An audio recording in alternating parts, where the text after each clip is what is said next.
En Allemagne, en 1939, pour la première fois dans l'histoire de l'humanité, des médecins vont participer à la mort de leurs propres patients. Comment sont-ils arrivés là?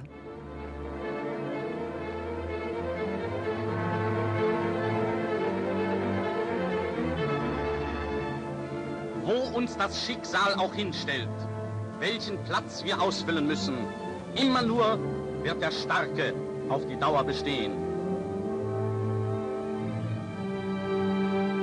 Alles Lebensschwache geht in der Natur unfehlbar zugrunde.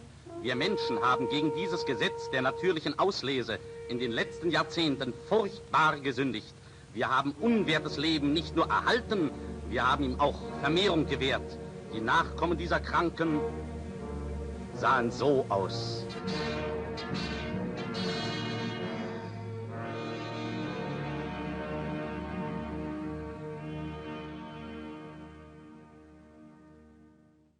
Vous, Julius Hallervorden, neurologue allemand, devez vous rendre en 1953 à Lisbonne au Congrès international de neurologie. Votre notoriété repose entre autres sur l'exceptionnelle collection de cerveaux que vous avez constituée pendant votre carrière. Votre intervention annoncée divise violemment le monde scientifique. Nombre de vos collègues mettent en question la façon dont vous avez enrichi cette collection durant la période nazie.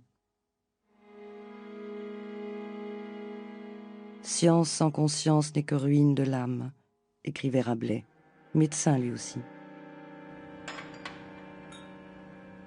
On vous accuse d'avoir participé à un crime ignoble. Vous affirmez avoir servi la science. La fin que vous avez poursuivie justifiait-elle les moyens employés pour vos travaux? Il ne fait aucun doute qu'Hallervorden était un brillant scientifique et que la neuropathologie, non seulement en Allemagne mais aussi dans le monde entier, lui doit quelques découvertes. Et voilà le dossier de M. Hallervorden. Vous, Julius Hallervorden, êtes né en 1882 au nord-est de l'Allemagne, en Prusse orientale. Vous êtes petit-fils de médecin et fils de psychiatre. Vous faites à votre tour des études de médecine. Vous commencez votre carrière dans une clinique psychiatrique de Berlin, où vous rencontrez celle qui deviendra votre femme. À 30 ans, vous obtenez un poste de psychiatre dans la petite ville de Landsberg. C'est là que vous développez votre intérêt pour la neuropathologie. Vous cherchez à comprendre les causes des désordres mentaux. Ce questionnement vous amène à faire de la recherche au prestigieux Institut Kaiser Wilhelm, temple de la science allemande. C'est au département de neurologie que vous rencontrez Hugo Spatz. En 1921, vous apportez à Spatz 2 cerveaux, provenant de l'autopsie de 2 sœurs décédées d'une affection neurodégénérative jusque-là inconnue. Le tableau clinique associe des mouvements anormaux, une altération de la marche, une rigidité des muscles, des troubles de l'élocution et des troubles intellectuels. Ensemble, vous découvrez que les lésions neuropathologiques sont remarquables par l'existence de dépôts de fer dans certaines parties du cerveau.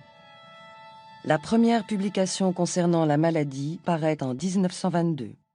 La maladie portera désormais vos 2 noms. Vous avez 40 ans. L'année suivante, vous adoptez la petite Elisabeth. C'est le seul élément privé que votre dossier administratif laisse apparaître. Hugo Spatz obtient le titre de professeur et intègre l'Institut Kaiser Wilhelm. Quant à vous, tout en continuant d'exercer comme psychiatre, vous êtes, Dr Hallervorden, nommé directeur des services de pathologie des cliniques psychiatriques régionales. Ce poste vous permet de disposer d'une salle de dissection et de prélever de nouveaux cerveaux. Vous poursuivez vos recherches.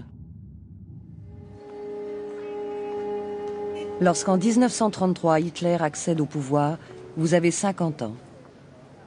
Vous voyez autour de vous les psychiatres allemands.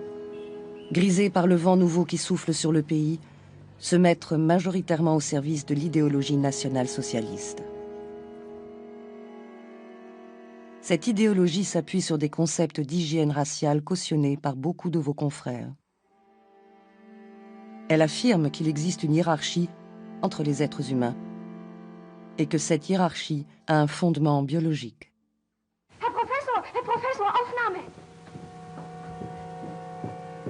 Geht's los? Ja, jetzt scheint er ja langsam ranzukommen. Ce qui rendrait les juifs juifs, les tziganes tziganes, les asociaux asociaux, les malades mentaux résideraient dans le sang et donc dans les gènes. Tous ces groupes de personnes, et d'autres encore, seraient inférieurs. Partant de ce principe pseudo-scientifique, et afin d'éviter la contamination par ces êtres inférieurs, les nazis élaborent un plan dont la première étape sera la stérilisation. Dès juillet 1933 est promulguée la loi qui permet la stérilisation forcée dans les cas de débilité mentale innée, de schizophrénie, de troubles mentaux cycliques, d'épilepsie, de danse de Saint-Guy, de cécité, de surdité, de déformations corporelles graves et d'alcoolisme sévère. La loi de stérilisation conduit à l'examen de quelques 20% de la population. C'est alors que vous devenez membre bienfaiteur de la SS. L'unique condition requise est d'être de race aryenne. Qu'est-ce qui vous a motivé? Votre compromission ne commence-t-elle pas à ce moment-là, au moment où vous décidez de soutenir un mouvement qui exclut ceux qui ne sont pas comme vous? So, dann stell dich mal bitte so hin. Kopf, diese her.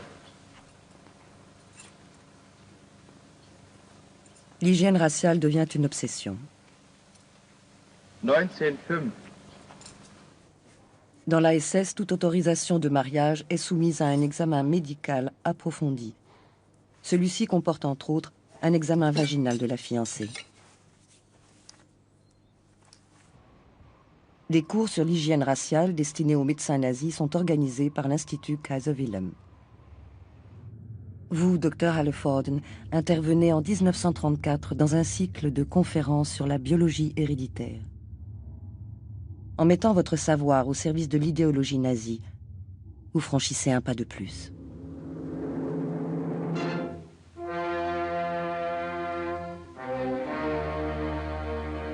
La malédiction de gènes malades anéantit le bonheur de familles entières. 2 frères issus d'une lignée de dégénérés. 3 sœurs, dont 2 jumelles, toutes 3 dégénérées. Les dégénérés ne sont capables de donner la vie qu'à des semblables. Le père et la fille. La mère et le fils. Les dégénérés se reproduisent sans vergogne. Leur progéniture, le plus souvent des fous, des criminels, des prostituées. La stérilisation leur permet de ne pas transmettre leur misère à d'innocents enfants. Nous voulons un peuple fort et génétiquement sain. Comme tous les fonctionnaires allemands, vous devez constituer un dossier généalogique qui certifie que vos grands-parents paternels et maternels, vos parents et vous-même êtes protestants. Il en va de même pour votre femme, sur 3 générations. Vous n'avez donc aucune ascendance juive. Les instituts scientifiques et les hôpitaux reçoivent une lettre du ministère de l'Intérieur du Reich qui exige, comme pour toute la fonction publique, que soient renvoyés les chefs de service et assistants juifs et demi-juifs. Les directeurs ne sont pas encore concernés par ces mesures qui n'ont pour vous, à ce stade, que des conséquences minimes. Certains assistants et certains laborantins ne viennent plus. Vous restez cependant en contact avec vos confrères juifs. À première vue, quand vous lisez les lettres d'Hallervorden, vous dites « chapeau ». En tant qu'Allemand, vous pouvez être fier. Voilà quelqu'un qui n'a jamais cédé à l'air du temps. Il a gardé le contact avec ses collègues juifs en Hollande.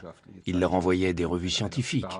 Il s'est rendu à l'enterrement de l'un d'entre eux à Munich. Il a écrit de belles lettres à sa veuve. Voilà un comportement que bien peu de ses collègues ont partagé à l'époque. Et en même temps, en tant que scientifique, il s'apprête à tirer profit des crimes qui vont avoir lieu. Les stérilisations ont commencé. Les dossiers sont soumis à un tribunal dit de santé héréditaire, constitué de 2 médecins et d'un magistrat. L'intéressé apprend seulement à l'audience de quoi il s'agit. Il n'a pas le droit de consulter son dossier. Certains de vos propres patients sont stérilisés, les adultes comme les enfants. Avec le serment d'Hippocrate, ne vous étiez-vous pas engagé à ne pas faire de mal à vos patients?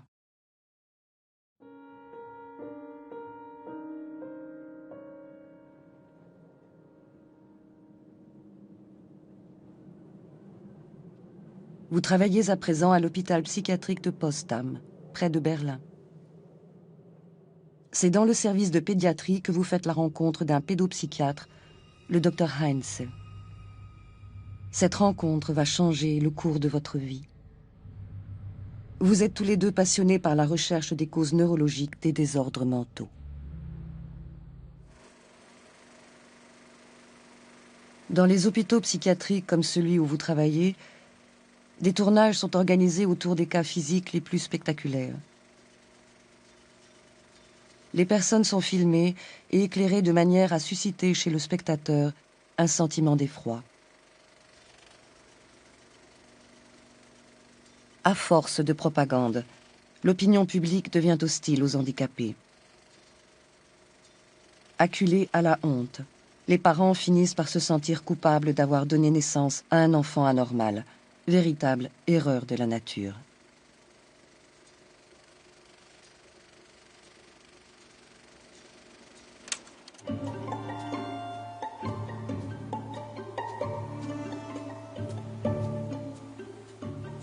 Les nazis considèrent la maladie comme le symptôme d'une discipline sociale insuffisante et comme un manque de dévouement à la communauté.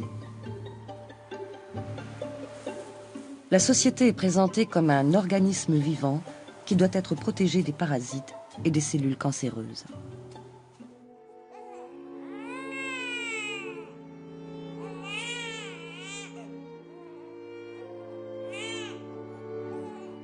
La communauté du peuple doit être pure pour pouvoir atteindre l'objectif ultime, préserver la race des seigneurs. Avec le slogan « Vous devez être en bonne santé pour le peuple et pour l'État ». Avec leur obsession de la jeunesse, de la santé et du travail, les nazis font de la maladie un crime.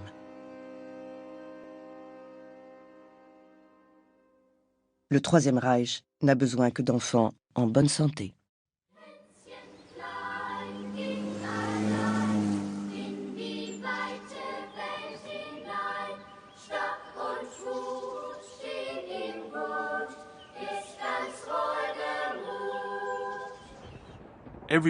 Tout le monde devait être performant, physiquement et mentalement. Il n'y avait de place pour personne d'autre. Ce n'était pas une idée nazie. Cette idéologie, l'eugénisme, l'hygiène raciale, existait bien avant Hitler. Les eugénistes, dans les années 20 en particulier, et même avant, avaient déjà préparé le terrain. Le corps médical allemand n'attendait que Hitler pour mettre en œuvre ce plan insensé. Débarrasser la nation allemande de tous ceux qui ne méritaient pas de vivre. Si vous ne répondiez pas à leurs critères, si vous n'étiez pas utile à la société, alors vous n'aviez pas le droit de vivre.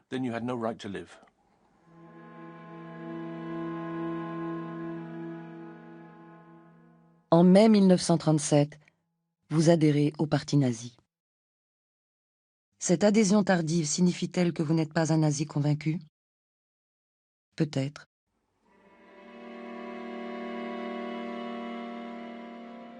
Mais toute promotion professionnelle nécessite d'être membre du parti. Cela fait en effet quelques années que vous espérez un poste à Berlinbourg, dans le centre le plus moderne de recherche dédié à la génétique et au cerveau. Son fondateur a été congédié pour des raisons politiques et c'est votre collègue, Hugo Spatz, qui lui a succédé à la direction de l'Institut. Il vous a proposé la place du professeur Max Bielchowski, renvoyé parce que juif.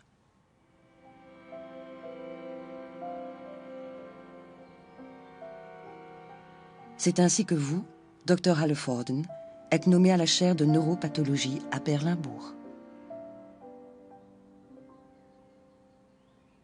Vous avez 56 ans.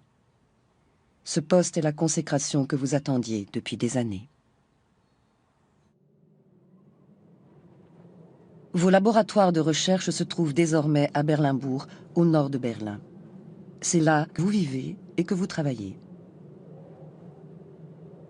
Vous demandez néanmoins à ce que votre service de pathologie et sa salle de dissection soient transférés à l'hôpital psychiatrique de Görden, à la sortie de Brandenburg. Vous en connaissez très bien le nouveau directeur. De 1938 à 1945, c'est le docteur Hans Heinze qui dirige la clinique de Görden. Heinze était un pédopsychiatre reconnu, mais il était aussi un ardent partisan de la politique raciale et médicale nationale-socialiste. Julius Hallervorden et Hans Heinze se connaissaient déjà depuis l'époque de Potsdam. Dans une lettre de 1935, Hallervorden écrit qu'il est impressionné par la clinique de Potsdam que dirige alors Heinze. Il a réussi à en faire une sorte de clinique universitaire. Et il ajoute « Nous nous attirons de manière magique ». Nous avons ici un lien direct entre la pratique clinique et la recherche. La distance qui sépare Berlinbourg de Brandenburg-Görden est très importante. Julius Hallervorden confie alors à un collaborateur, en l'occurrence le docteur Eicke, la direction et la gestion de ce service de pathologie.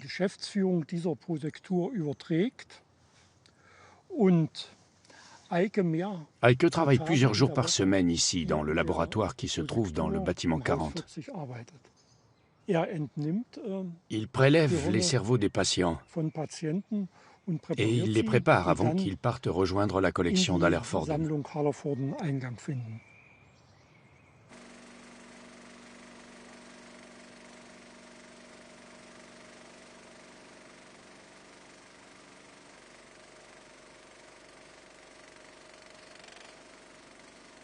Cette famille de dégénérés a coûté 153 000 Reichsmark à l'État. 10 200, 13 800, 29 016, 30 800, 62 300, 86 450%, 112 millions, 1,2 milliard. Avons-nous le droit de léguer un tel fardeau aux générations futures ? Les nazis passent à la phase suivante de leur plan d'éradication. Au printemps 1939, Hitler ordonne la mise en place d'une opération d'élimination des malades physiques et mentaux. L'opération doit absolument rester secrète. Hitler en confie l'organisation à son médecin personnel Karl Brandt et à Philippe Bouhler, chef de la chancellerie, qui délègue à son tour la planification à son bras droit, le fonctionnaire Victor Brack. Celui-ci estime à 70 000 le nombre de personnes à éliminer.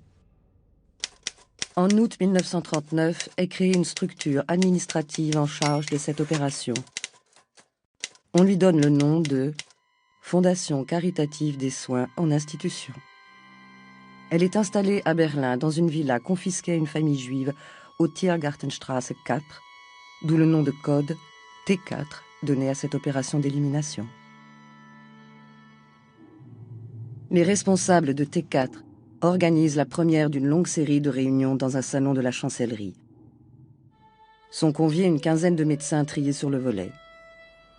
Parmi eux, votre ami le docteur Heinze, directeur de l'hôpital psychiatrique de Görden. On les informe de l'entreprise dite d'euthanasie et on leur demande de sélectionner le personnel susceptible de travailler dans les centres d'élimination.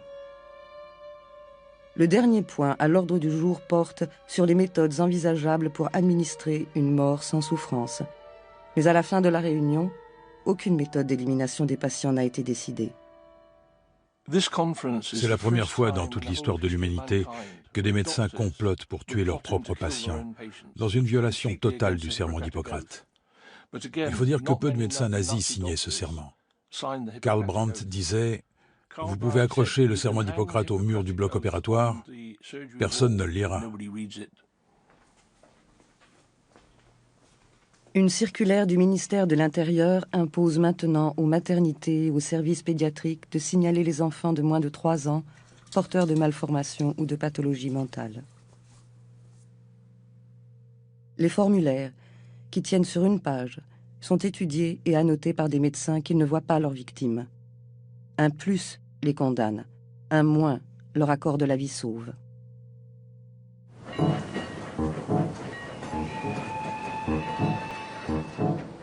Le 1er septembre 1939, Hitler déclenche la guerre.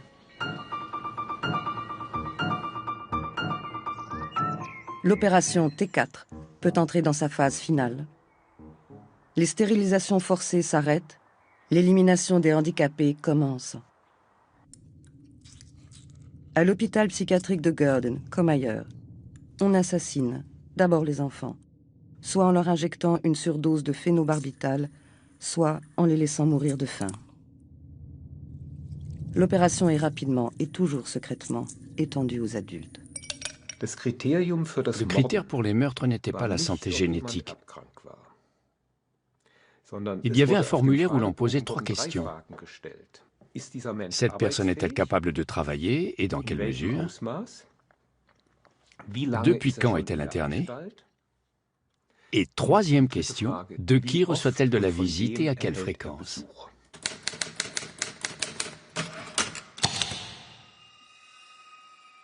Hitler avait toujours associé, dès le début, l'extermination des handicapés au déclenchement de la guerre. Les deux allaient de pair. Le prétexte invoqué était que les handicapés occupaient des lits dans les institutions qui pourraient être utilisés par les soldats allemands blessés. Les handicapés coûtaient terriblement cher au pays. Tout ça pourquoi? Le document qu'il a fini par signer, un peu sous la contrainte, a été accepté par la plupart des gens comme un décret légal. Il ne l'était pas. Le chef de la chancellerie Buller et le docteur Brandt sont chargés sous leur responsabilité d'étendre les pouvoirs des médecins qui seront nommément désignés pour que les malades incurables selon les critères humains puissent, après un examen critique de leur état de santé, voir mettre un terme à leur souffrance. Signé Adolf Hitler. C'est très officiel et très précis. Il ne se perd pas en circonlocution. Il autorise Brandt et Buller à autoriser certains médecins, des médecins choisis, à sélectionner les patients qu'ils considèrent comme les cas les plus graves. Ce n'est pas un ordre de tuer, c'est l'autorisation de choisir ceux qui vont mourir. On recherche désormais dans toute l'Allemagne des hôpitaux psychiatriques adaptés à l'opération. 2 sites sont choisis. Le premier, à Grafenegg, dans le sud de l'Allemagne. Le second, à Brandenburg, près de Berlin, à quelques kilomètres de l'hôpital psychiatrique de Gurden, dirigé par votre ami, le docteur Heinze.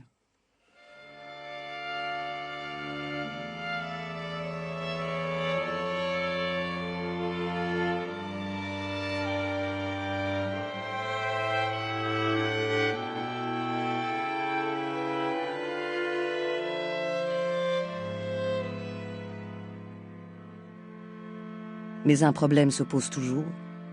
Comment tuer un grand nombre de personnes? Aucune méthode efficace d'élimination n'a été trouvée. Victor Brack, responsable opérationnel de T4, cherche un moyen de tuer qui soit inodore, indolore et surtout d'action rapide. Il demande à Albert Wittmann, chef du département de chimie de l'Institut médico-légal, de lui proposer une solution. C'est à Brandenburg que Wittmann testera sa méthode d'élimination. Quand l'organisation T4 a commencé à réfléchir à une méthode pour tuer, on s'est rapproché de Widmann et on lui a demandé ce qu'il proposerait. Widmann a suggéré le monoxyde de carbone parce qu'il pensait que ce gaz agissait vite et qu'il pouvait tuer d'un seul coup des groupes importants de personnes. On voulait aussi naturellement trouver une méthode qui permette de maintenir l'illusion d'un acte médical. On n'aurait pas pu simplement fusiller les gens. Cela n'aurait plus été médical. On avait besoin au contraire d'une substance chimique qu'on pouvait administrer comme un médicament. On a, à Brandenburg, tout au début, non pas maquillé les chambres à gaz en douche, mais en salle d'inhalation. Les gens devaient s'asseoir et inhaler. Il s'agit là du seul film existant d'un gazage.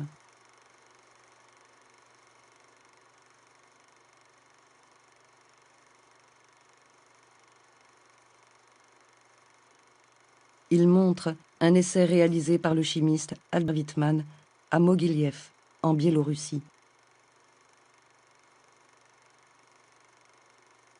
L'homme qui filme est Albert Widmann. C'est ainsi qu'à Brandenburg est inventée une méthode qui se poursuivra jusqu'à Auschwitz, mais qui, lors de ce soi-disant acte d'euthanasie, ne doit être exécutée que par des médecins et par personne d'autre, parce que c'est ça, selon Brandt, qui lui donne la légitimité d'un acte miséricordieux. À Brandenburg, c'est-à-dire à exactement 9 km de l'hôpital psychiatrique de Görden et de votre service de pathologie, l'élimination des patients commence. Le directeur médical, le docteur Eberl, manœuvre la valve de gaz. Il est assisté par 2 jeunes médecins, le docteur Ulrich et le docteur Bunke. Le salaire proposé est attrayant.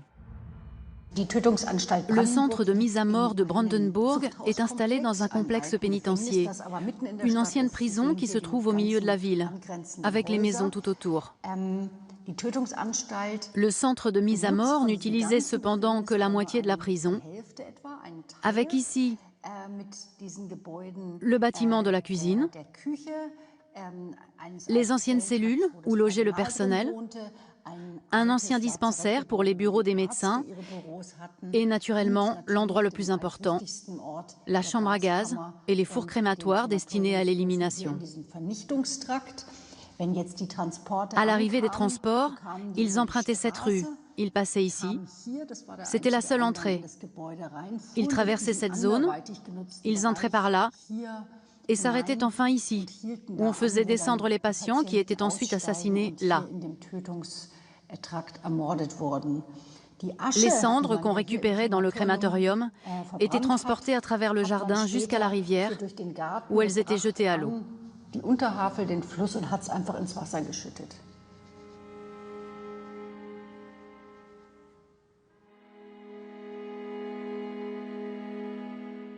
À quel moment le docteur Heinz vous a-t-il informé de l'extermination des patients?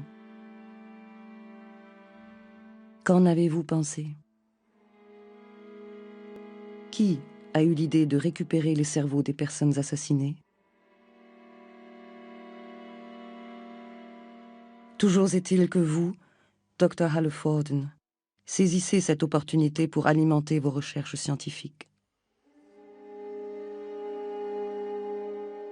Après-guerre, vous déclarerez aux médecins experts auprès du tribunal de Nuremberg: j'ai appris ce qu'ils s'apprêtaient à faire, alors je suis allé les voir et je leur ai dit: écoutez les gars, si vous tuez tous ces gens, au moins prélevez les cerveaux afin qu'on puisse utiliser ce matériel. Ils m'ont demandé: combien pouvez-vous en examiner? Je leur ai alors dit: un nombre illimité. Plus il y en a, mieux c'est. Je leur ai donné du liquide de fixation, des pots et des boîtes, et des instructions pour prélever et fixer les cerveaux.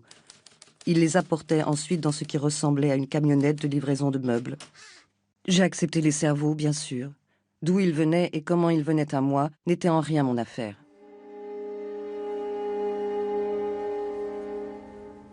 Êtes-vous sûr que ce n'était pas votre affaire? N'est-ce pas justement là que vous vous fourvoyez?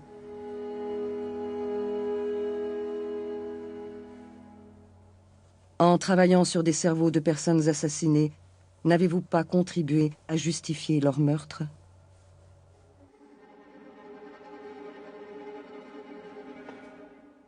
L'opération T4 prend de l'ampleur. Le centre de mise à mort d'Artheim en Autriche est mis en fonction en mai 1940. Le mois suivant, ce sera le tour de celui de Pirna-Sonnenstein. À la fin de l'année, le nombre total d'employés de l'opération T4 à Berlin et dans les centres de gazage s'élève à 500 personnes. On embauche un nouveau comptable. Celui-ci fait en sorte que l'opération T4 s'autofinance et que l'élimination en masse dans les centres de gazage devienne une entreprise extrêmement rentable.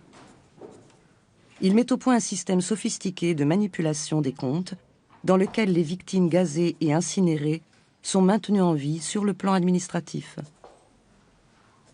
La mort des patients n'est annoncée qu'après plusieurs semaines, voire des mois, durant lesquels les proches et les organismes sociaux qui ne soupçonnent rien continuent à payer pour des patients déjà réduits en cendres.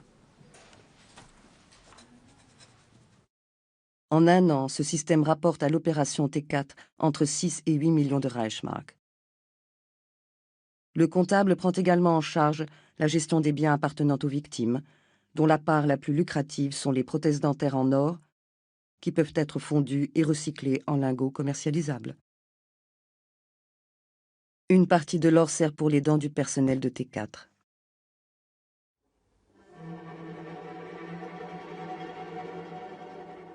Vous, docteur Haleforden, vous vous plaignez du mauvais état des premiers cerveaux que vous recevez. Pour remédier à ce problème, vous accueillez dans votre laboratoire le docteur Bunke, l'un des 3 médecins en charge de l'élimination des malades à Brandenburg. Vous lui apprenez à repérer les pathologies intéressantes et à prélever les cerveaux dans de bonnes conditions. Avez-vous parlé des gazages avec le docteur Bunke?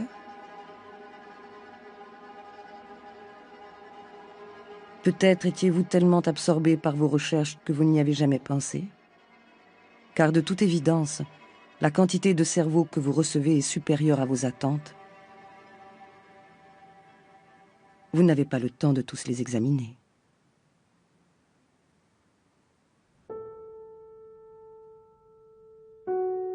Au cours des 10 mois où l'ancienne prison de Brandenburg servit de centre de gazage, il y eut 9772 victimes. Lorsque les autobus venaient chercher les patients pour les conduire à Brandenburg, beaucoup paniquaient. Nombreux étaient ceux qui montaient dedans en étant conscients de ce qui les attendait. Certains faisaient des adieux déchirants à leurs infirmières. « Bonne chance, nous ne reviendrons pas. » Ou « Nous nous reverrons au ciel. » D'autres demandaient au personnel du convoi « Pensez-vous vraiment que nous soyons si stupides? Nous savons bien que c'est un autobus de la mort. » Certains patients se débattaient en hurlant « Je veux vivre, je veux vivre ». Ils étaient menottés et réduits au silence par une injection de tranquillisants. Ce qui se passait ensuite dans les chambres à gaz était peut-être inodore, mais ça n'avait rien d'indolore.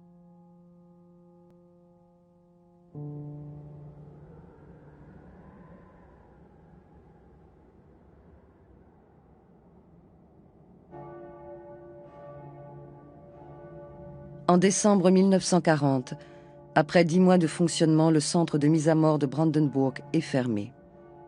Pourquoi cette fermeture? Est-ce à cause de la fine couche de graisse humaine qui couvre les vitres et les rebords des fenêtres des maisons situées près de la prison? Est-ce à cause de la déplaisante odeur de chair qui revient par temps nuageux? À cause des touffes de cheveux roussis qui flottent souvent dans les rues de Brandenburg? Est-ce parce que la rumeur d'ablation de cerveau s'amplifie? Ou est-ce parce que, comme à Grafenegg, il n'y a plus personne à tuer dans cette région?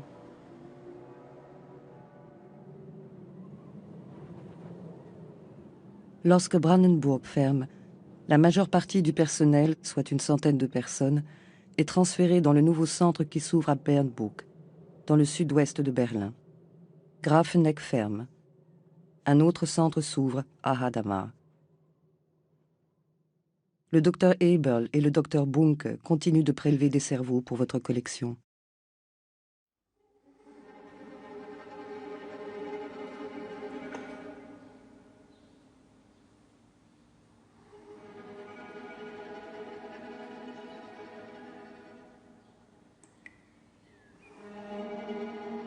Au fond, docteur Halforden, vous vivez une période privilégiée. Vous disposez de fonds importants pour vos recherches, d'un personnel compétent et d'un matériel d'étude qui semble inépuisable. Bien que vous ne découvriez rien de remarquable, vous écrivez et publiez de nombreux articles. Le 24 août 1941, Hitler téléphone au docteur Brandt pour lui donner l'ordre d'interrompre l'opération T4. Qu'est-ce qui a pu provoquer cette décision? Est-ce la rumeur qui s'amplifie? Est-ce la lettre du pasteur Paul Braune ou le sermon de l'évêque de Münster, Monseigneur von Galen? On ne le saura jamais. Hitler, en prenant ses distances à l'égard des éliminations, réussit à faire croire qu'il n'était pas au courant des assassinats. Il est probable que le trouble dans la population soit ici l'élément déclencheur. Mais on sait également que cette opération ne s'est jamais vraiment arrêtée. Parce qu'après l'opération T4, au sens strict, à savoir les meurtres par gazage, beaucoup plus de personnes sont mortes de faim ou empoisonnées par des médicaments. À ceci près que la chose n'était plus organisée de manière centralisée, mais avait lieu dans de nombreux endroits du Reich, dans les hôpitaux, comme si cela faisait partie des pratiques thérapeutiques. Donner la mort était devenu une activité journalière normale. Mais l'une des raisons pour laquelle Hitler décida l'arrêt de l'opération T4 ne fut-elle pas qu'il se préparait une autre opération, d'une bien plus grande envergure? À l'été 1941, alors que les massacres par balles des Juifs de l'Est de l'Europe battent déjà leur plein, les responsables de la solution finale cherchent un moyen industriel d'extermination en masse. Pour ce faire, ils vont exploiter l'expérience acquise par les équipes de T4. Début décembre 1941, un premier groupe de 15 hommes issus de l'opération T4 arrive en Pologne. Ils doivent porter l'uniforme SS, même si ce sont des civils, en majorité des infirmiers psychiatriques des centres d'élimination en Allemagne. Parmi eux, un seul médecin, le docteur Eberl, qui dirigeait auparavant Brandebourg et Bernburg en Allemagne. Il est intéressant de noter que les deux opérations se confondent en utilisant exactement le même personnel. En tout, une centaine d'hommes de T4 sont transférés à l'action Reinhardt, passant de l'extermination des handicapés en Allemagne à l'extermination des Juifs, ici, en Pologne.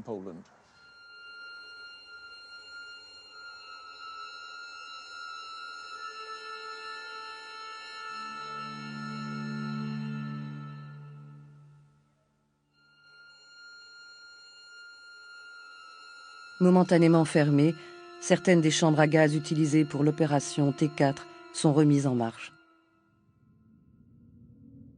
Dans les camps de concentration en Allemagne, des psychiatres et des médecins SS sélectionnent désormais des prisonniers pour les envoyer à la mort. Cette nouvelle opération est intitulée 14F13.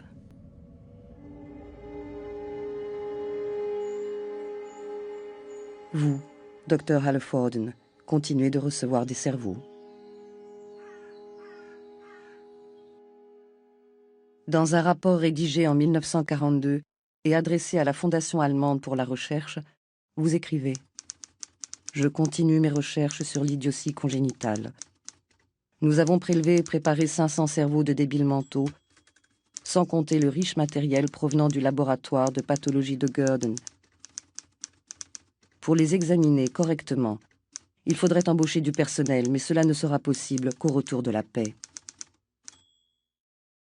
En mars 1944, vous précisez « Au total, J'ai obtenu 697 cerveaux, y compris ceux que j'ai moi-même extraits un jour à Brandenburg.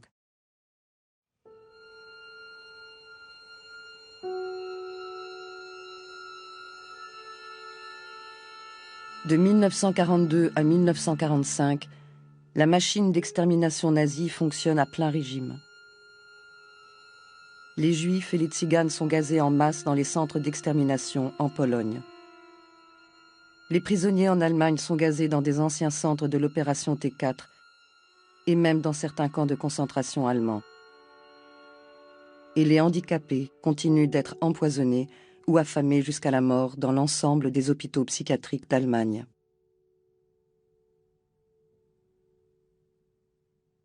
Au total, vous avez reçu pendant la guerre 5174 cerveaux. 1500 cerveaux ont été fournis par la Wehrmacht, dont 185 par les hôpitaux juifs de Varsovie et de Lublin. 2227 cerveaux sont d'origine inconnue. 1447 proviennent des différents hôpitaux de la région de Berlin, et parmi ceux-là, 697 au moins proviennent d'assassinats.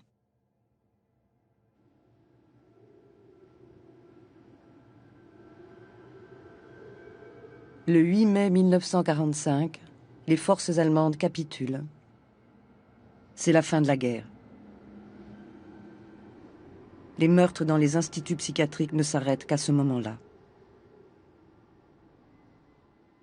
Au centre de gazage d'Artheim, une équipe de l'armée américaine enquêtant sur les crimes de guerre découvre dans un coffre-fort une brochure rédigée en 1941 à l'arrêt de l'opération T4 et intitulée « Les réalisations de l'opération à ce jour ».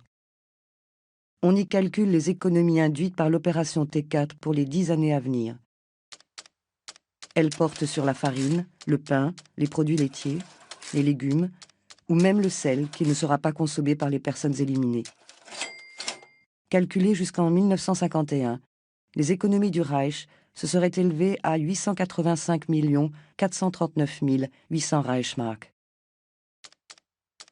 Le méticuleux rédacteur de ce document a également établi très précisément, centre par centre, le nombre des victimes gazées. Grafenegg, 9839. Brandenburg, 9772. Bernburg, 8601. Hartheim, 18269. Pirna-Sonnenstein, 13720. Hadamar, 10 072. Soit un total de 70 273 victimes. Aucun document, en revanche, ne permet de comptabiliser la totalité des personnes tuées dans les hôpitaux psychiatriques pendant toute la durée de la guerre. Vous, docteur Halleforden, vivez désormais dans une petite ville au nord de Francfort. Vous recevez chez vous la visite de Leo Alexander, un neuropsychiatre juif autrichien ayant émigré aux États-Unis en 1933. Vous lui montrez fièrement vos rapports d'activité, votre collection et 5 articles scientifiques encore inédits. Le jour de cette visite en juin 1945, avez-vous compris que Leo Alexander enquêtait sur les crimes des médecins sous le nazisme et qu'il allait ensuite présenter les conclusions de son enquête devant le tribunal de Nuremberg? D'après le rapport, vous considérez que les mises à mort étaient illégales?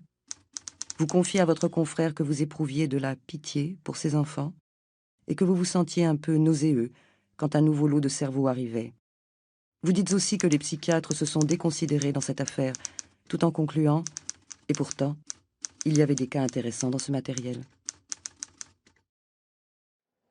Au premier procès de Nuremberg, celui des principaux responsables nazis, un des procureurs lit des extraits du rapport de Leo Alexander. Votre nom est cité. Les journaux reprennent immédiatement l'information, mais ils font une erreur. Ils disent que vous avez prélevé des cerveaux au camp de concentration de Mauthausen.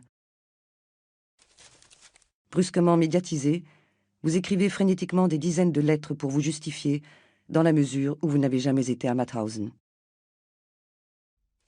Vous profitez de cette erreur pour revenir sur vos propos à Alexander.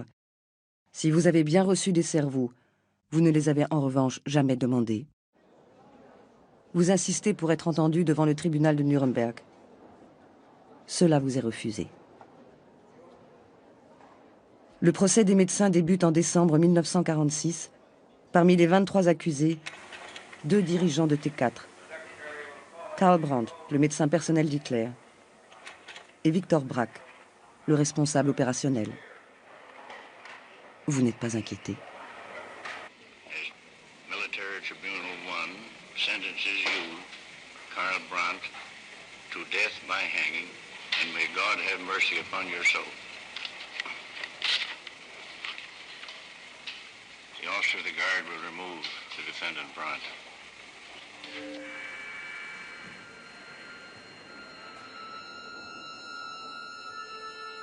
Victor Brack est lui aussi condamné à mort par pendaison. Le docteur Eberl, l'ancien directeur de Brandenburg, de Bernburg, puis du camp d'extermination de Treblinka, se pend en prison en 1948. Ses assistants, les docteurs Bunke et Ulrich, poursuivent leur carrière de médecin. C'est seulement en 1988 qu'ils sont condamnés à 3 ans de prison pour le meurtre de 9200 personnes. Ils sont libérés au bout d'un peu plus d'1 an. Votre ami, le docteur Heinz, est condamné par un tribunal soviétique à 7 ans de prison en 1946. En 1953, il dirige de nouveau une clinique psychiatrique. Considéré comme simple sympathisant, vous, docteur Hallervorden, poursuivez sans aucune interruption votre carrière et vous devenez professeur de pathologie à l'Institut Max Planck qui a succédé à l'Institut Kaiser Wilhelm. Votre collection de cerveaux vous suit de laboratoire en laboratoire. Vous publiez même en 1948 un article dans le journal Le Neurologue concernant le cas de l'enfant Werner. Vous ne faites aucune mention du fait que cet enfant est une des victimes de l'opération T4. En 1953, vous devez intervenir à Lisbonne au Congrès international de neurologie. Vous êtes réputé pour avoir constitué une collection unique de cerveaux. Mais les faits relatés dans le rapport Alexander ressortent et divisent violemment le monde scientifique. La polémique prend tant d'ampleur que vous devez renoncer à votre intervention à ce congrès. Vous ne reviendrez jamais sur votre rôle dans l'opération T4. Vous continuerez votre longue carrière et recevrez les plus hautes distinctions. Vous serez même décoré de la prestigieuse Croix d'honneur de la République fédérale d'Allemagne. Avez-vous jamais interrogé votre conscience? Vous mourrez en 1965 à l'âge de 83 ans. Mais votre histoire ne s'arrête pas là.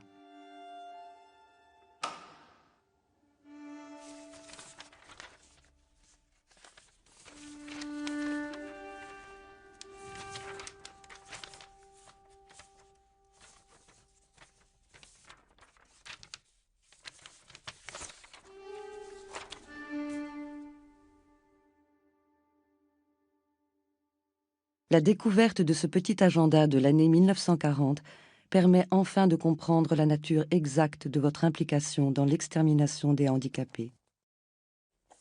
Il a appartenu au docteur Eberl, l'ancien directeur du centre de gazage de Brandenburg. Eberl y est plutôt laconique. Chaque jour est mentionné un nom d'hôpital psychiatrique suivi d'un F pour les jours où les femmes sont gazées, d'un M pour les hommes, d'un J pour les juifs et d'un K pour les enfants. Votre nom, Hallervorden, apparaît 3 fois. Une première fois début octobre, vous avez rendez-vous à l'hôpital psychiatrique de Görden avec les docteurs Bunke et Eberl. Une seconde fois, la semaine suivante, à côté de votre numéro de téléphone. Et enfin, à la date du 28 octobre 1940, est mentionné « Passez prendre Hallervorden » à côté de votre nom, Görden, et un K pour enfant. On ne peut pas savoir si, lorsque vous avez retrouvé les docteurs Bunke et Eberl à l'hôpital psychiatrique de Gurden, c'était pour sélectionner les enfants ayant des pathologies intéressantes. En revanche, on sait que le lundi 28 octobre 1940, le docteur Eberl est passé vous prendre à la gare. Il vous a conduit au centre d'extermination de Brandenburg. Avec lui, vous avez attendu les 59 enfants. Vous avez assisté à leur gazage. Vous avez aussitôt prélevé le cerveau de 40 d'entre eux. Cerveaux qui correspondent à votre projet de recherche intitulé « Déficience mentale héréditaire ».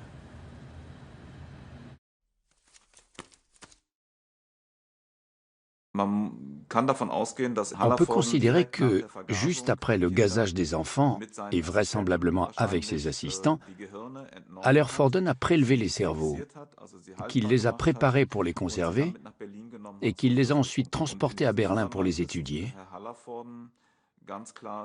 Ainsi, M. Hallervorden peut être vu comme quelqu'un qui était au courant de ce gazage, qui l'a planifié.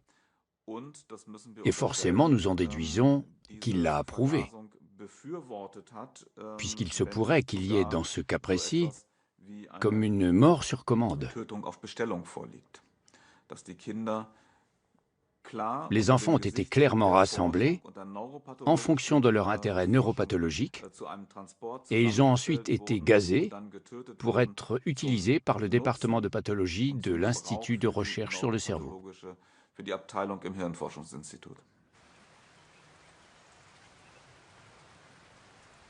En 1990, dans un cimetière de Munich, est organisé l'enterrement de la totalité des cerveaux et des prélèvements de votre collection. La maladie que vous avez découverte ne porte désormais plus votre nom. En 2000, à Berlinbourg, à l'endroit même où vous meniez vos recherches, est inauguré un mémorial en l'honneur des victimes de l'opération T4. Aucun nombre ni aucun nom ne sont mentionnés.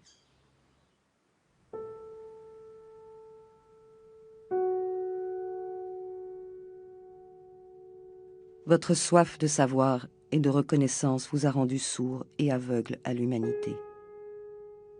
Comment votre passion pour la science a-t-elle pu abolir votre conscience de médecin, au point de ne voir chez l'autre que du matériel de recherche?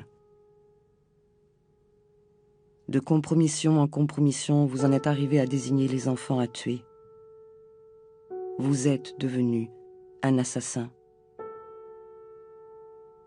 La science n'a rien à voir là-dedans.